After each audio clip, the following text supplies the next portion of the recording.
How's everybody doing? This is Ken Blocker of the First and Goal 365 podcast, the #1 podcast for player development, both on and off the field.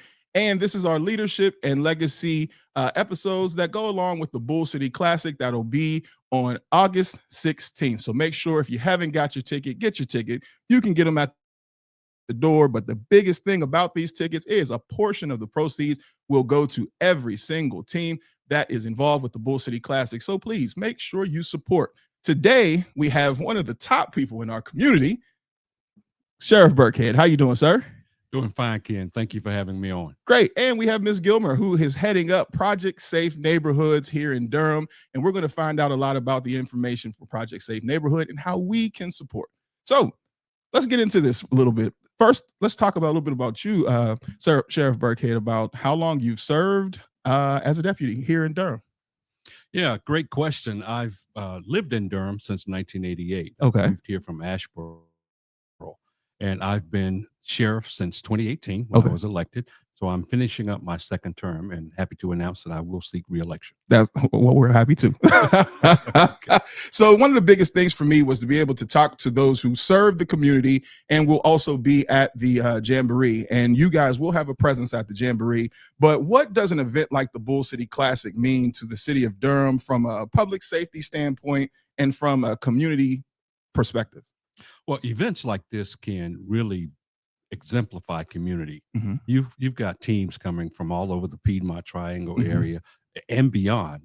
And so this really does represent the essence of community and the impact that it will have on the Durham community. Other young people who are aspiring athletes will get to come and watch these young athletes battling it out on the field, and it will inspire them to play harder, work harder, so they can get their game up, so to speak. But it does highlight what Durham has to offer. We have great facilities in Durham. We have great restaurants in Durham. So we want to show these young people how the Bull City does it and embrace them with open arms. So these events bring a lot to Durham. And I'm not talking economics. I'm talking just community vibrancy. Yes. And represents what is good about Durham, and it's our future, it's our young people, and I'm excited about it and looking forward to it. Great. So how can events like this and others serve as crime prevention tools in like underserved neighborhoods? Well, again, it shows that if we give these young people something to do and we structure them, because in a lot of the communities that unfortunately are impacted by gun violence and crime, there's a lack of structure. And so sports, having grown up playing sports all my life, it gave me structure.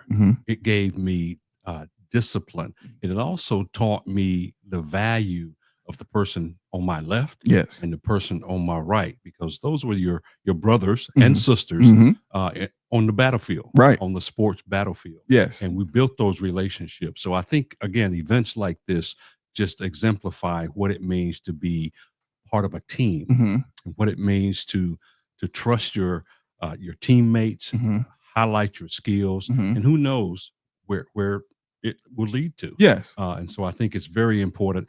And again, if we can occupy the mind and feed the body and give these young folks something to do, it definitely has a positive impact and reduces the likelihood that they will engage in criminal activity. So from a public safety standpoint, I applaud it. And I encourage it. And we just need to do more of it. Okay. So the one thing I wanted to speak to, because it was funny when Lieutenant Harris and I walked the stadium, he was like, we're going to make sure our presence is known. He said, we lined up 10 cars right there in the front.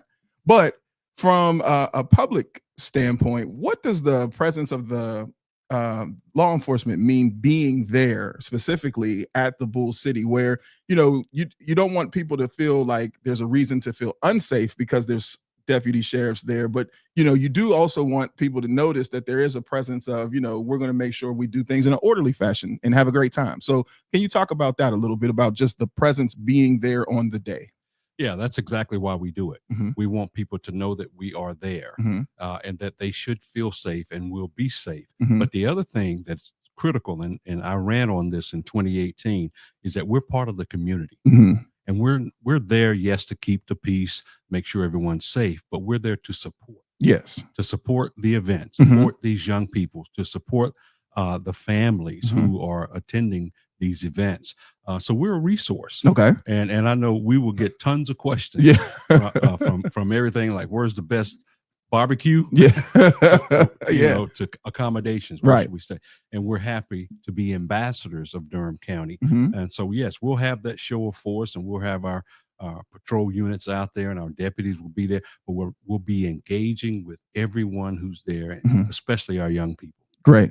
I have a question that I think it's kind of off script because I didn't ask you this question, but it's not going to get you in any trouble. But I do think it's important because it's what I asked the coaches as well. This is the leadership and legacy segment. What does leadership mean for you being the sheriff of the county? Like what does that mean to you? And then what do you want other people to know about your leadership? Well, to me, leadership is responsibility. Mhm. First and foremost, I am responsible for every member of the Durham County Sheriff's Office. They are an extension of me. Mhm. And so I have to set the example for community engagement, Mhm. for accountability, for transparency, Mhm. lead by example. It's a cliche that we've heard for years and years and years as Mhm. leaders.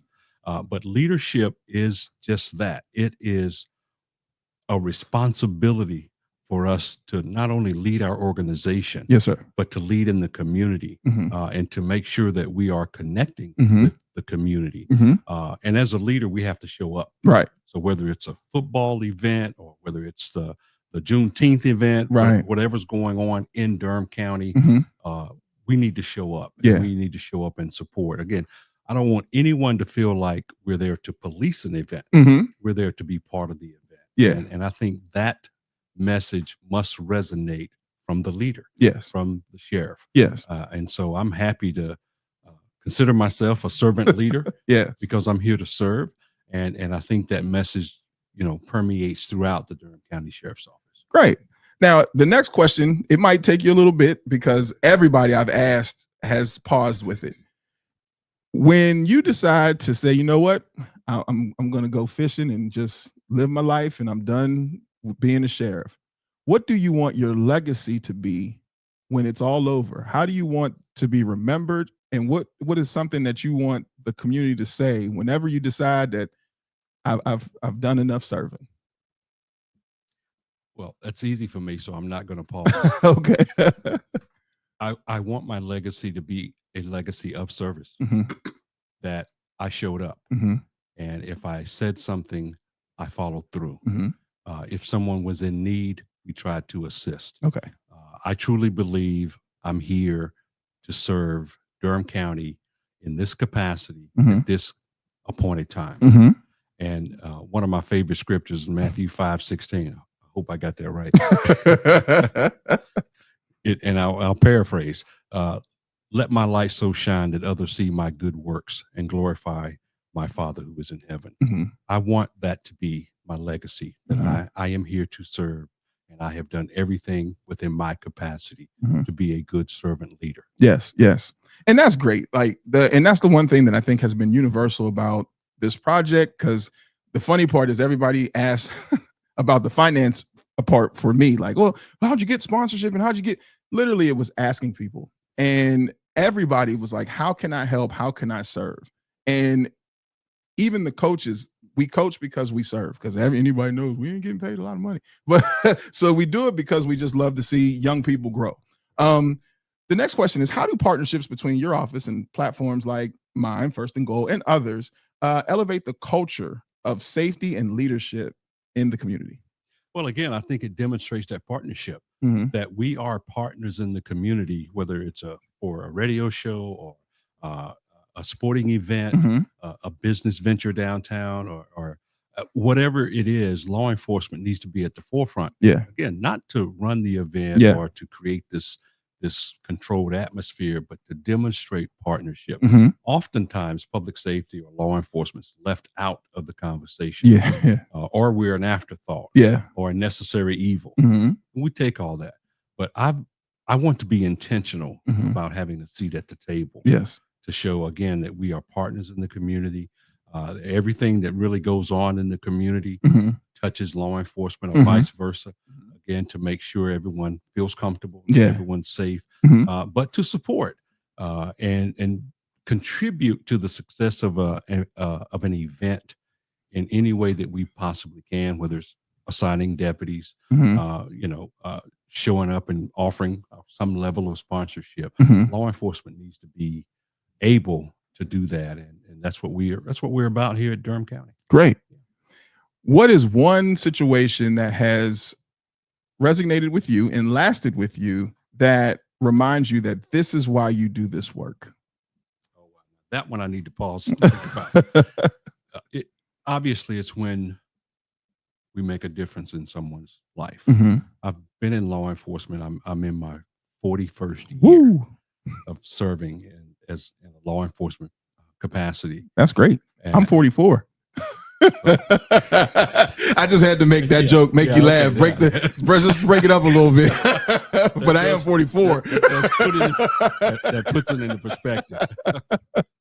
But it's truly been and continues to be a labor of love. And when we talk among ourselves and our colleagues across the state, we can't save them all, but let's save one. And when we save that one, okay, that's inspiration to save another one. And sometimes that saving looks like we didn't arrest you. We referred you to services that you need. Or we advocated for you to have a reduced sentence, and we work you and talk with you and help you navigate the system.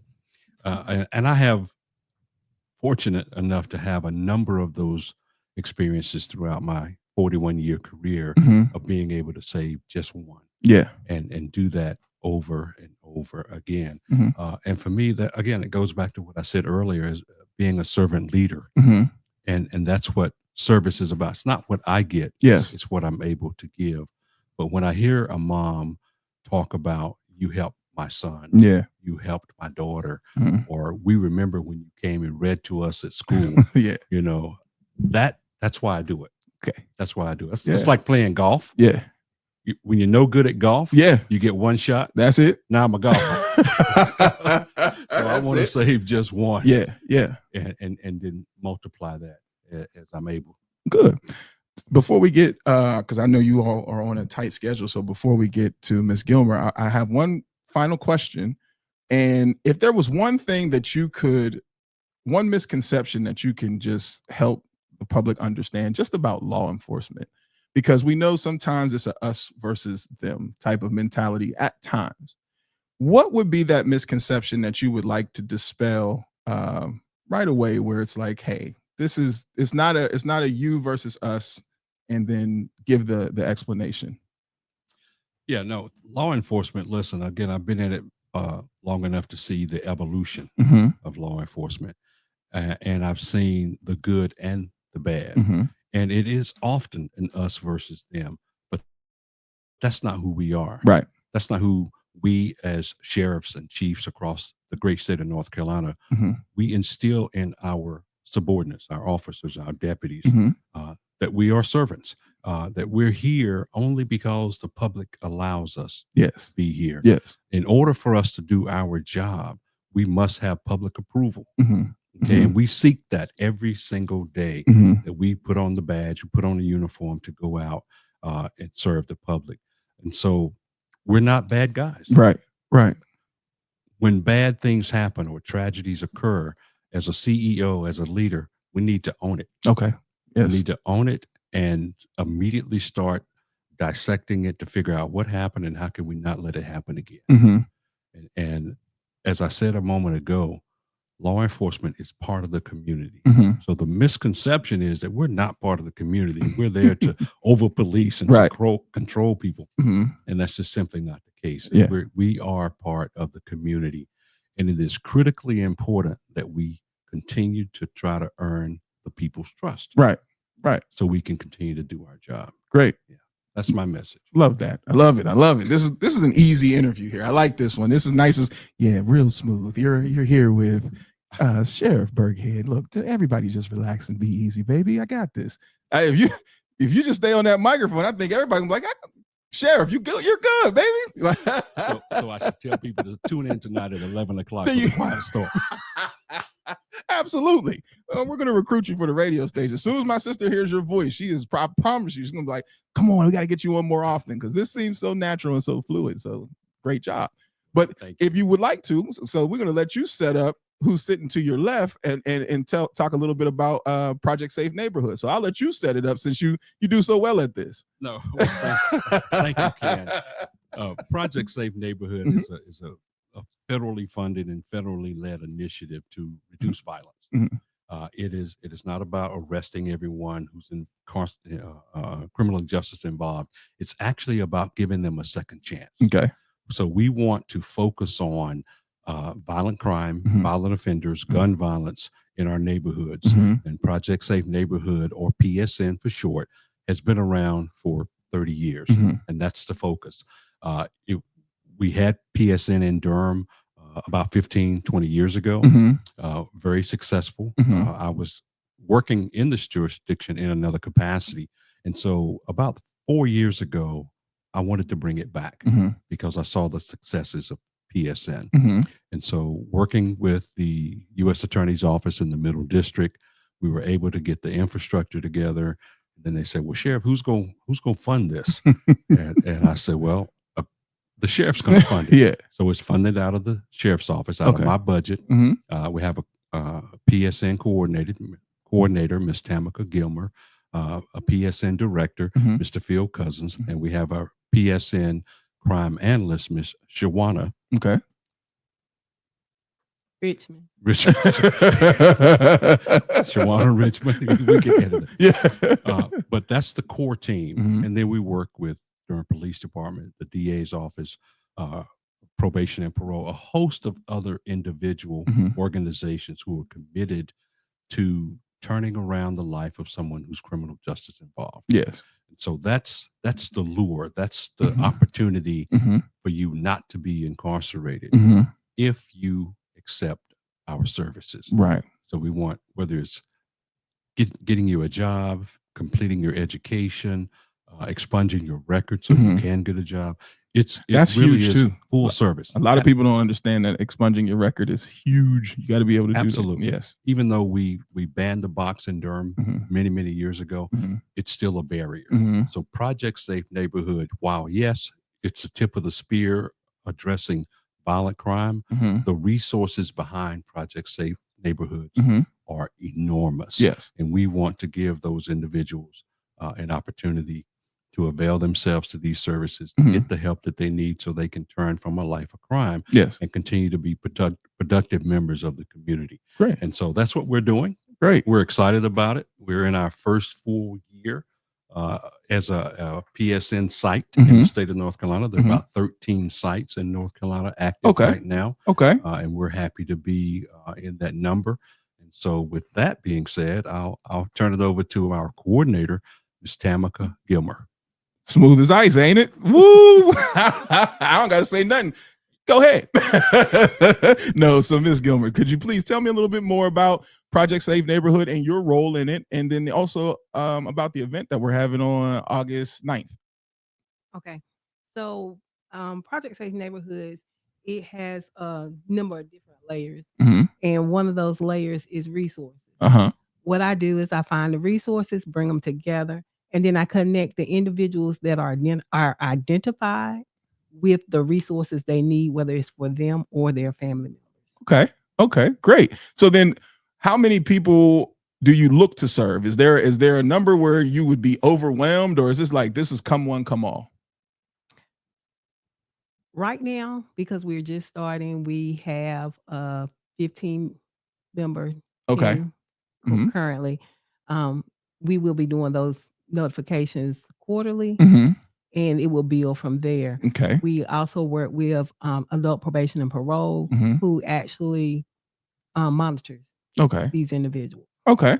So how, and this question could be for both of you, how do you measure success with PSN? Like, what is a measurement of success for both of you?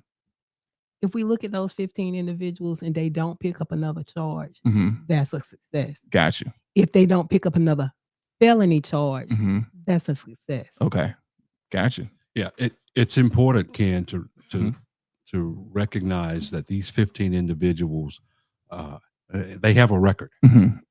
They have some felony charges. Some of them have pending charges, or their own probation, or their own parole, supervised, and so we know that they're still active. And so when we identify them, as Ms. Gilmer said, we bring them in for a conversation, right? And say, we know you're still up to your wicked ways, but we want to help you. Yeah. And if you don't accept our help, then we're going to have a conversation with you, your attorney, and the U.S. Attorney's Office in the Middle District. So now we're leapfrogging over the state and talking about federal charges because you've demonstrated that you don't want our help. Right. Right. And this 15 that she mentioned is about our capacity right now. That's a living list. So unfortunately, 2 people came off the list earlier this year because they didn't listen. So they're on the other track. Right. Right. Okay, they're on the track to be prosecuted. So we're constantly evaluating and reviewing the individuals that we feel are contributing to the menace in our society. And we want to have a conversation with them. And so that's why we have a 15 cap. Our resources are limited. Yes. But we know if we can save one of those, send a message, then hopefully the other 14 or so will say, these people are for real. They really do want to help us, but they also want to prosecute us. That's right. If we continue to engage in criminal activity. So when you speak of resources, what can the community help provide in these resources that you are looking for? Employment, education vouchers, bus tickets, because a lot of them don't have bus tickets. And then a lot of them are at home because they don't have childcare. Yeah. Okay. Those are some of the biggest ones that we have. Got you. Go ahead. I'm sorry. No. And I'm just going to add to the list. Housing is an issue. If you have a felony on your record, housing is tough. Right. And so we want to work with communities that will give an opportunity for housing for a formerly incarcerated individual, for a convicted felon, get him or her some stable housing. The thing behind Project Safe Neighborhoods is to stabilize that individual. Right. They need a job. Yeah. Because if they can't provide for themselves or their family, guess what? They're going back to the old ways. Go back to their old ways. So we want to stabilize them with housing, with a job, complete their education, whatever it is they need. We're going to try to connect them with those resources. Gotcha. We have a great relationship with some business owners in Durham. Durham Tech is a partner, so we can complete that education. So we're really welcoming the community to come in and be part of this restoration process. Yes. You were about to say something or no? Oh, okay. So then now tell us about the event that's going to be on the 9th. On August the 9th from 10 to 2, we're having a Stop the Violence Ceasefire event where it will also be giving book bags and school supplies back to individuals that show up for the event. We also have resources out there. So some of our sponsors are, and I would be remiss not to mention, our Durham County Sheriff's Office family. Our staff and employees have all donated to this cause to buy supplies and book bags. Wegmans, Duke Police Department, several other groups in Duke. Duke has different departments, so several of those departments will all be there. Our PSN partners, Probation, Justice Services, the DA's office, Harris Teeter. For the 3rd year in a row, Mr. Don's Chicken and Fish. For the 2nd year in a row, Tasty Haven. Okay. Lachey's Lemonade, Sweet Sticks Candy, Apples and Fruit. The Local Order of Eastern Stars, the Bull City Sigmas, and Funnel Queens. We also have other agencies or organizations that will also be out there to set their own tents up and pass out school supplies. That was one of the requirements that everybody out there will be passing out school supplies. So there will be a plethora of supplies. This will be aired on, and it's okay to say it because I can edit it out, but this will be aired on Monday. So if somebody still wants to bring or donate, how can they do so? We have donation boxes on every floor, on the first 3 floors of the sheriff's office at the courthouse. Okay. So during the hours of that the courthouse is open, you could just stop in, put it in the donation box in the lobby in the courthouses. Okay. On floor 1, 2, or 3. And what are some things that you would not like to see in the box? Because I know you just can't drop anything in the box. So like, what would you like to see in the box? And then some things that you're like, we might have enough, or we really won't be using these things. We will take anything. Okay, sound good. We are giving it back to the community. Okay, sound good. And you never know what someone else needs. Okay, cool. Yeah, now, we will accept. I'm sorry. My apologies. No, I'm sorry. We'll accept. This event is really geared for our youth. Yes. Because they get ready to go back to school. It's that time. The umbrella is stopping the violence. Okay. And the resources that Ms. Gilmer mentioned also will range from mental health assistance, counseling, some Durham County social services will be there on site. So it's geared for the youth, but we want the parents to come as well. So this, we can, we have to treat the whole family. We're open to the entire family.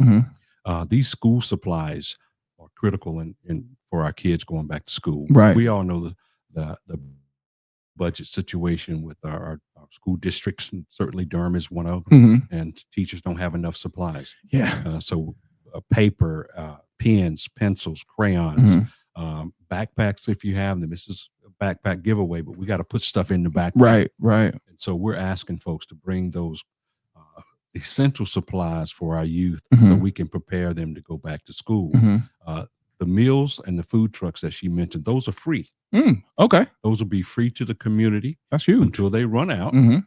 And so please come out. We encourage, again, families, bring your kids, bring your youth out to this event that we've sponsored now for our 3rd year. And we'll have some entertainment there as well. DJ Brian Dawson. Oh, Brian Dawson will be in the house. Okay. He will. And BEMA's Dance Troupe, Bull City Best Drumline, and the North Carolina Central University Sound Machine Drumline. Oh, okay, great. Now I'm going to ask a question that might take you off of that piece of paper. And reason why is because I can feel the energy of just having a good heart. So this question is going to be towards your heart.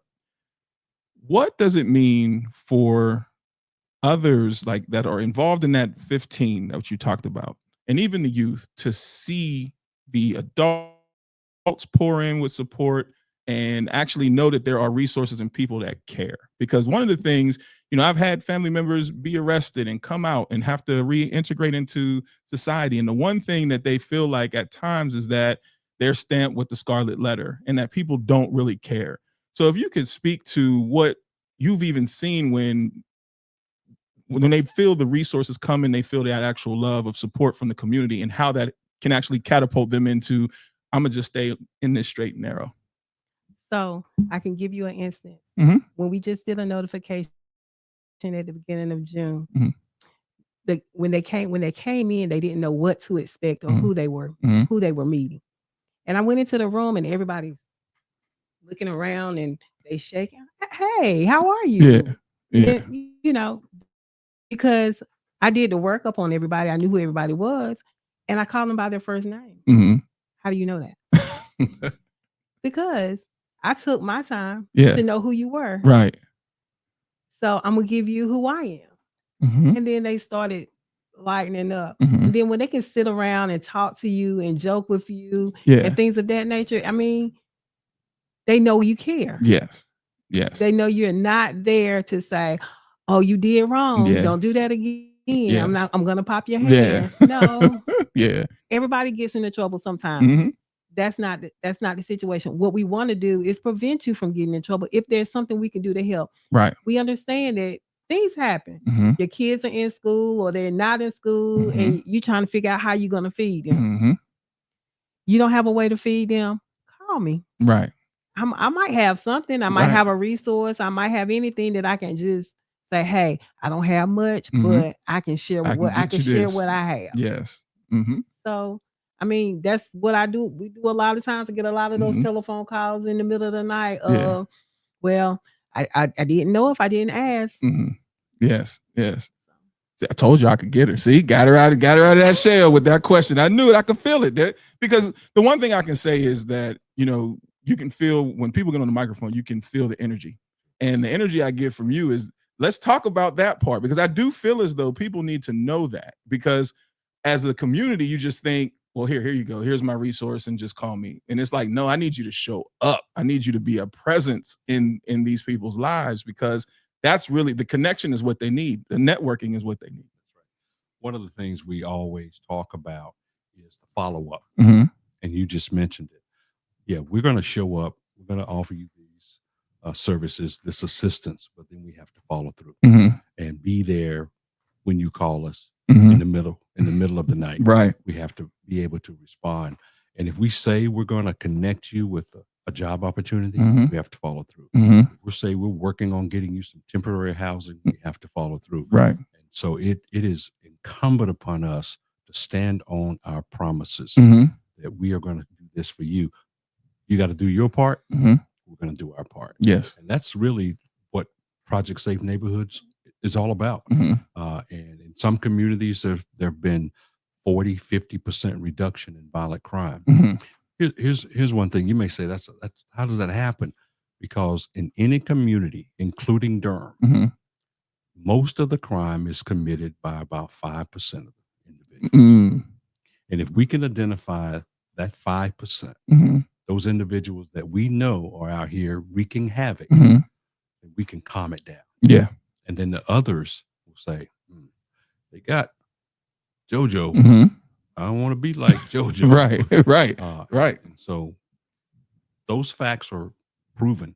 They're on the U.S. Department of Justice website. And we're going to see those same numbers here in Durham County as we continue this initiative. Yes. As a matter of fact, last year we had a 24% reduction in crime. That's great. In Durham County. Yes. This year. Yes. And so Durham County Sheriff's Office is going to take a lot of credit for that. You should. As you should. So let us know how we can follow social media contacts or anything. How can we support? If you give us that, I'll make sure we add it to the bottom of the video when we put this out on Monday. Yeah, the Durham County Sheriff's Office is on all platforms. You can go to our website, which is durhamcountysheriffs.org. durhamcountysheriffsoffice.com. It's all right. So go to the Durham County Sheriff's Office website, and you will be able to click on all of the resources that we have. Again, you can follow us on social media. I am on X. I think it's X now. It used to be formerly Twitter. Yep. And we're on Facebook. So you can go and like us and follow us and tune into my podcast. That's out on wherever you get your podcast. Let's do it. Yeah. Durham County Sheriff's Office. We have a podcast titled Star Talk. Okay. And we have a couple of tapings coming up soon, but I think there are like 12 or 15 episodes out there already. Okay. Also, let me say, when you go to the website, you can click on Join the Team. Durham County Sheriff's Office is recruiting. 19 years old. We'll put you in the academy for detention officer as well as deputy sheriff, LEO. Okay. We'll send you to school. We run our own academies. We got great benefits, great salaries. Starting salary at $52,500 with a high school diploma. At 19? At 19.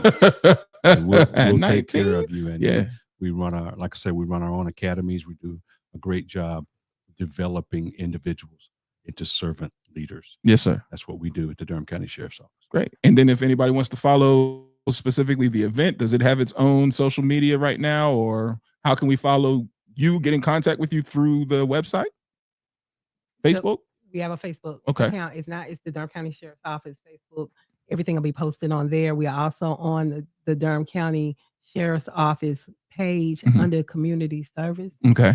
And you could follow, you can look for any event for PSN. Cool. And then if you watch this and you don't make it to the event on the 9th, make sure you see them on the 16th, because they will be at the Bull City Jamboree, and they're going to have a 10-up, correct? Yes, I will be there. So then you can come and meet. I'm telling you, you can feel the energy. She looked like she make a mean pie too. You make a mean pie? I cook a little bit. See, there we go. I can feel it. There's something going on over here, like auntie. Like, I need to know you when this is over. I don't know.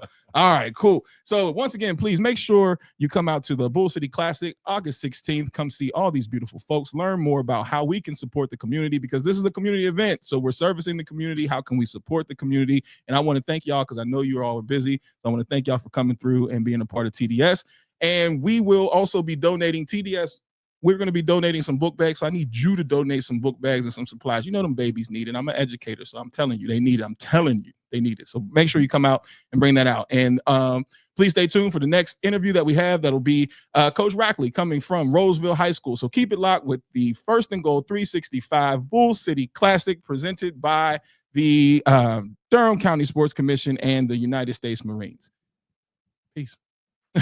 I get a chance to do that. D-Rob told me I could do it. So if anybody get mad, D-Rob said I could do it. Have a good night, everyone.